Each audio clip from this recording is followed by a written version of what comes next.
اکتوبر کا وظیفہ بسم اللہ الرحمن الرحیم 19 مرتبہ پڑھیں۔ برج حمل والے صبح 7 بجے اس وظیفے کو کریں۔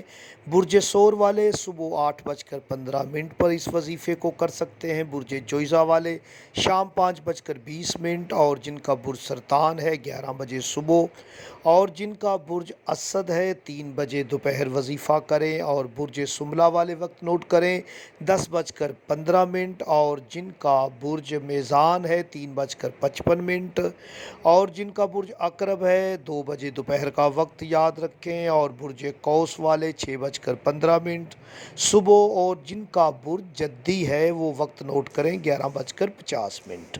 برج دلو والے 12:30 اور جن کا برج حوت ہے وہ وقت نوٹ کریں شام 5:10۔ جنہیں اپنے برج کا علم نہ ہو کسی بھی نماز کے بعد پڑھ سکتے ہیں۔